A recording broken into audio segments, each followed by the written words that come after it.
Hello everybody, this is Christian from Blue vs. Orange TCG coming back to you with another video. This time we're going to be discussing a card from the Alpha Trion Protocol set. Here's the thing.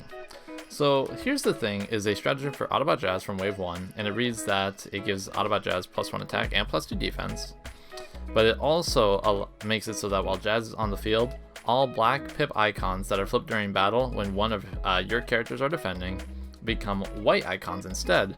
Now there's a lot of synergy between that ability and Jazz's alt mode ability, being able to only take 2 damage when flipping 2 whites on defense.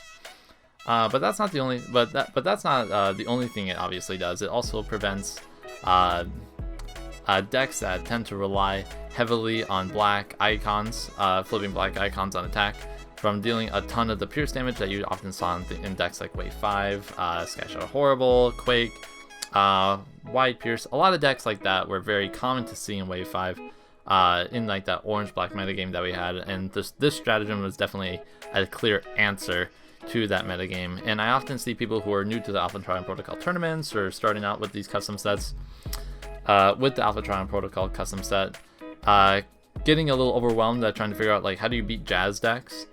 And so I wanted to make this video kind of discussing to help point people in like give a little bit of advice to see like, okay, I have not played against Jazz like this before. I'm not used to a deck that operates on this type of level, and it seems almost way too silver bullet-ish for the game. How do I deal with this? So personally, I think Jazz is this stratagem, here's the thing, is an excellent thing in the game. I think it's very needed, and I actually think there's a lot of different answers to this. Just to go over more of the strengths of what Here's the Thing does for decks is it'll, going back to Wave 5, control decks didn't really exist very often because there was so much like Pierce aggro that control decks where they often need time to set up for like their big plays or for their large board state. They didn't have time to set up because the orange-black Pierce decks just gave it no time for them. And what this stratagem does, it doesn't just give control decks time in avoiding taking a bunch of damage from Pierce on attacks from their orange-black pips, but Jazz is also a large resource dump type character, where decks that need to get Jazz off the board sooner than later have to dump more resources than they wouldn't have to otherwise to get him off the board, which also allows the control deck to have more time to build up to their big board state that they're always trying to achieve. So in my opinion, that's actually like the strongest part of the Here's the Thing stratagem, is not so much the fact that blacks turn to white on defense for them, but it's the fact that Jazz is actually a character that requires some investment to actually get off the board to progress game state for some deck, and I think that's where the strength of Here's the Thing really lies. Now going over some of the weaknesses. So there's actually like a fair amount of weaknesses to this stratagem that you may not notice on paper. One, of course, is if you're not going against a deck that relies on flipping blacks on attack, the blacks on defense tend to only help your deck, but it's not going to hurt your opponent's deck at all. And I know that doesn't seem like a weakness, but we're going to go over some decks that have really good matchups against Jazz, and we're kind of going to show off why that is. Another weakness of the Here's the Thing stratagem actually relies on Jazz himself, where that ability still applies to where the flip 2 whites only take 2 still gets deactivated if you have any Pierce. So even though you're not going to have Pierce from your battle flips, you're still going to have Pierce from your upgrades, from your battle cards that are still going to negatively impact Jazz in this way. So going over some of the cards that counter the Here's the Thing strategy, we have some pretty obvious ones, very common ones, such as the bigger they are. If you have a team full of smaller guys, being able to play the bigger they are on Jazz, who is a 6-star, or heavy-handed, if you have larger teams, is going to net an automatic Pierce 4 on Jazz right away, who still only has 10 health. So you're about halfway through Jazz already. There's also weapons such as the staple Energon Axe. Energon Mace is a card from Wave 5 that's almost specifically targeted to Jazz, it feels like. Obviously it wasn't made for that intention because it's a fan set, but the fact that you can get +3 Pierce 3 from a weapon going into Jazz is super strong. Another weakness of the Here's the Thing stratagem is the fact that Jazz only has 10 health, so cards like burn cards like Mag Ray, Camion Crash, Quake, even things that just deal a ton of burn damage, horrible.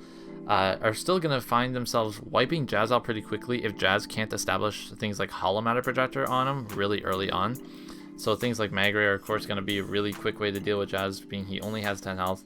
So if you load up on like an Energon Mace and a Magray, that's 5 damage right away, not including if you have higher attack than defense on Jazz. So you have that's half his health. So that's another option. A card that I personally love in sideboards, that I have sideboarded personally and seen great success against being prepared for the Jazz matchup, is actually a card from Wave 3 called Personal Targeting Drone. Now I bet you haven't pulled this card out in a long time, and what it does is it gives Pierce 1, it's a utility, and then when this is scrapped from a character, you get to scrap an enemy utility. The biggest boon of this effect is a couple things. The fact that it has a green pip means that you're going to be able to see it really quickly throughout the course of the game, and get it in your hand so that you can deal with Jazz accordingly, because once you have just one Pierce, your damage is going to start going through and you're not going to have to worry about them flipping 2 whites on defense. Another great point about Personal Targeting Drone that I like over things like Axe or Energon Mace is it doesn't get hit by Sabotage Armaments. It's a utility.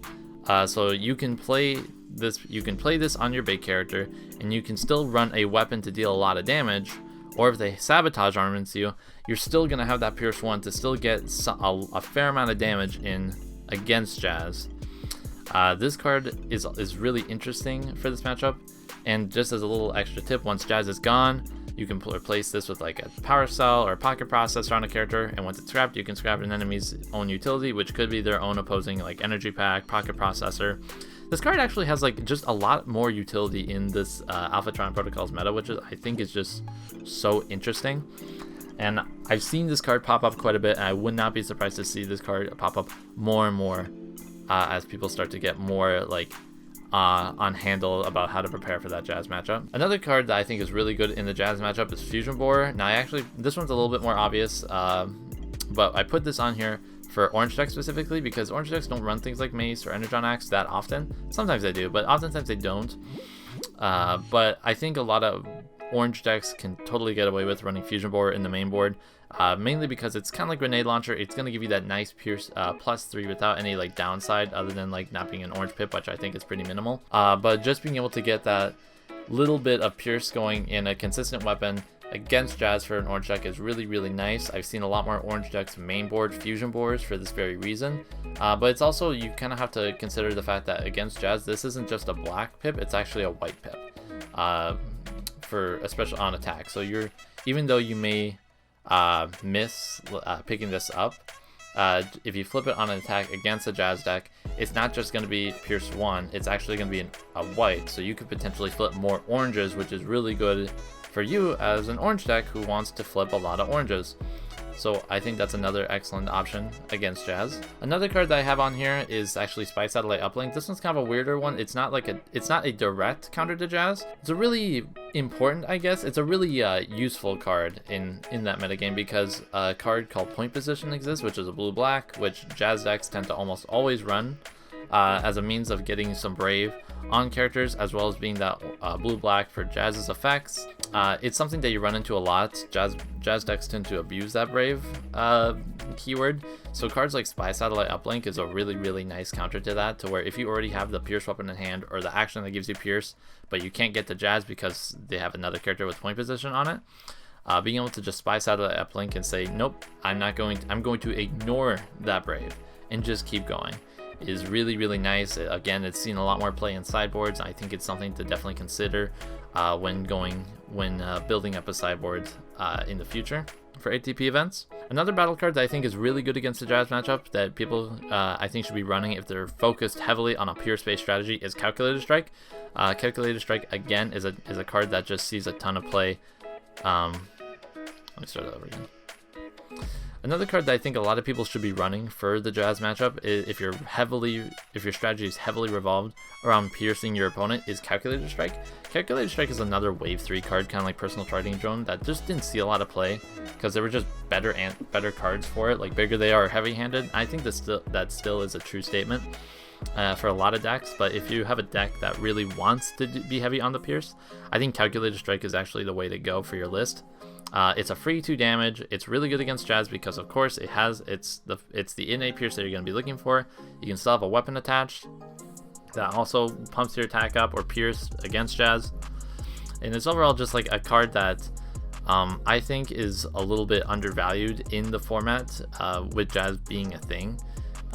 Especially if you're running like a character like Horrible. Like this card's just a no-brainer for Horrible in my opinion.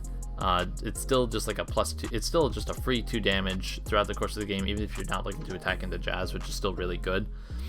And so I think this card is going to see a lot more play because of that. And then the last card, which I probably should have mentioned earlier, is Scoundrels Blaster. Scoundrels Blaster is an obvious choice if you're running a Decepticon deck because Jazz is an Autobot. Any Decepticon deck, in my opinion, should be running at least one Scoundrels Blaster in the main board as just like a staple. One, it's a free green weapon. There's no reason not to get at least that free weapon if you have a handful of actions. And even if you're running like an orange deck, an orange Decepticon deck, there's still no reason for, in my opinion, for you not to be running at least one Scoundrels Blaster. The 1 blue on defense can sometimes make or break a game. It's important as an orange deck to get weapons, so being able to pick this up throughout the course of the game is really good. And of course, again, it's just really good against Jazz. Having that free pierce, it's like Calculator Strike. It's a free 2 damage as soon as you play it on a Decepticon attacking into Jazz. Jazz decks have to actually like respond to it in a timely manner. You put them on a heavy clock once you play things like Scoundrels Blaster and Axe. And overall, it's a card that I think didn't see a lot of play in the Wave 5 format because it really wasn't needed. But now I think decks definitely need to start mainboarding Scoundrels Blasters if you start at least 1, maybe 2 in the sideboard, if you're running a Decepticon based deck for that very reason. Now for decks that I think have a really strong matchup against Jazz, if you want to just not worry too much about like what battle cards you need to run and you just want the answers on the field all the time for Jazz, a great example of this is going to be Sky Shadow. Sky Shadow has the answer to Jazz literally written on his character text of Pierce 4, Bold 2 on his just innate, and the 3 damage to Jazz. That means that's 7 damage to Jazz already. If you have a weapon like a Fusion Board, you've killed Jazz in pretty much one go around, so you don't have to worry about that anymore. Another deck that I think has a really good matchup against Jazz is actually a Menace with the new ATP2 support that he got, because being kind of what I was talking about earlier, one of the weaknesses with Jazz is if you're not playing against a deck that relies on flipping black pips, you can actually help them because the black pips that they just run naturally, just being good cards, turn to whites for them on defense, which is a much more effective color, or for attack, I'm sorry. So for an example, like Menace here, the leader Motor Master needs to have your characters flip an orange and a blue to be able to accelerate and flip to another mode. So if you happen to have like a blue-black in the deck, that's already a blue-white, so they are going to be flipping more cards to be able to reach that acceleration proc a lot quicker. And sometimes that just gets you to Menace. That gets them to Menace so quickly that you are now incredibly behind as the Jazz deck. And they tend to run just like a lot of answers already, like things like Scoundrels Blaster, sometimes Fusion Board, Heavy-Handed, a lot Energon Axe. There's a lot of things that Menace runs that just naturally counter Jazz, and they tend to just kind of ignore Jazz, honestly, because they want the help more than Jazz is actually protecting itself. Another example of this is actually Metroplex. Metroplex again got a boost in ATP1 with the stratagem called Heed the Call, where the little guys now have an Pierce 3 when all your characters are tapped down. Metroplex also gets a hold the line type ability when he flips a orange, blue, and white on defense. And again, similar to like the Menace argument, where any natural like orange blacks, blue blacks, white blacks that Metroplex runs just become more whites for him to be able to flip and proc his ability way quicker, is a natural counter to Jazz. Jazz decks need to be able to have an answer to the Metroplex matchup if they're going to be playing in a format that Metroplex is in, or else I've seen a lot of Jazz decks just get smushed by Metroplex because of that natural like ability to kind of just accelerate faster because of what Jazz does. Another more rogue tier 2 option, in my opinion, as a good Jazz counter is Sound Blaster, actually.